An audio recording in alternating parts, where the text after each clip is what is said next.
So if you're a coach using YouTube, you know the real goal isn't just about chasing views, right?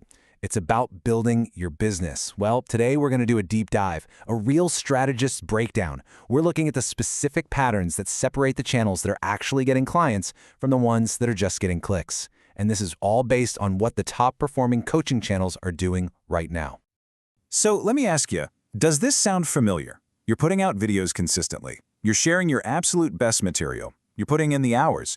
But the client list, it just isn't growing. It's a really frustrating place to be, I get it.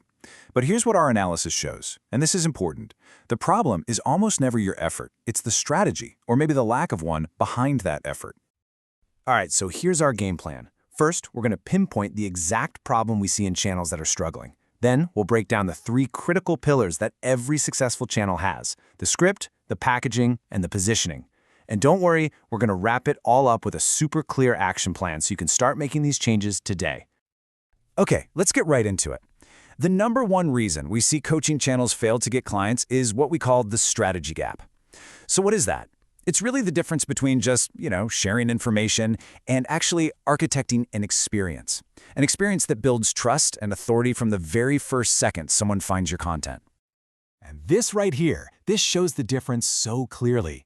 On the left, you've got the stuff that just doesn't work, the common pitfalls. We're talking generic advice, visuals that don't really inspire confidence, and then nothing. No clear next step for the viewer. But on the right, that's what works. The successful channels, they use strategic frameworks. They grab your attention right away, they signal professional credibility instantly, and they always guide the viewer to what's next. It's a deliberate system, you guys, not just a bunch of random videos.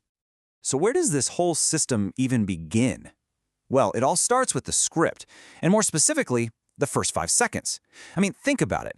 People are just endlessly scrolling.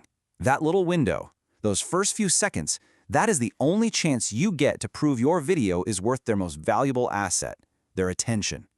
Honestly, your authority is won or lost right there. The whole point of a great hook is to create what we call a pattern interrupt. You've got to break that mindless scrolling habit. And this table here lays out 5 hook styles we see the top coaches using over and over again.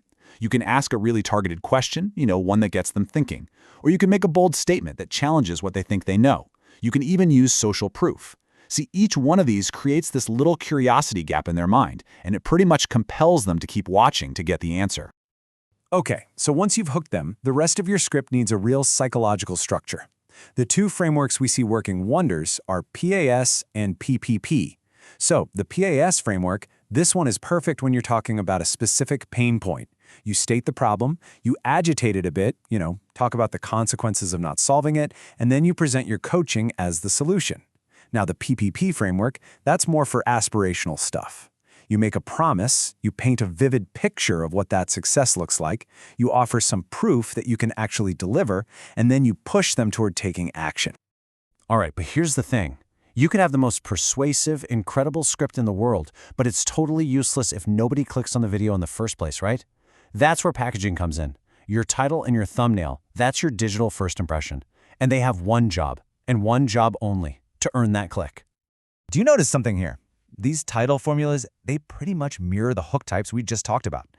That is a super consistent pattern we see. Your title is basically your hook, just in text form. It's designed to create that exact same open loop in someone's mind. So for example, it might promise a specific outcome, like land your next 5 coaching clients with this method. Or it could name mistakes to avoid, something like the 3 outreach mistakes that are costing you deals. The language is always direct, it's clear, and it promises immediate value. And here we go. This perfectly shows the visual side of that first impression. Your thumbnail, your recording space, it all communicates authority without just saying a single word. So look at the left side. That's what kills trust. A distracting background, flat, harsh lighting, a weird camera angle, it just feels off. Now look at the right. This is what builds authority. And the patterns are so clear. A clean background, maybe that classic credibility bookcase, signals you know your stuff. Professional lighting, it's not a luxury, people, it communicates polish. And that eye-level camera, that makes you an equal, a trusted advisor, not someone talking down to them. All of this, the script, the title, the thumbnail, it all leads up to this single biggest strategic decision you're going to make for your channel: how you position yourself. It's not just about what you say, it's about how you show up. So you have to ask yourself, are you the all-knowing guru on a mountaintop? or you need a trusted guide who's right there walking alongside your client. And literally every single choice you make feeds into this perception. That high camera angle we just talked about, that can position you as the distant, intimidating guru.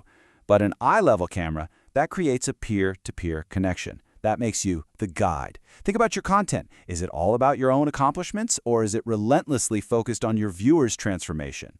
The pattern is undeniable. High-performing coaches consistently position themselves as that approachable, organized guide who can lead a client to a very specific result.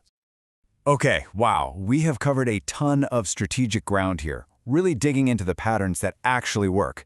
But now, let's get practical. Let's translate all this analysis into action. The big question is, how do you apply these insights to your channel, starting right now? So I want you to think of these 5 principles as your new foundation. Seriously, treat it like a checklist for every single video you make from now on. 1. Master your hook. 2. Structure your script.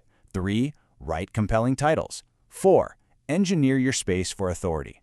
And 5. Intentionally be the guide. And please remember, these things don't work in isolation.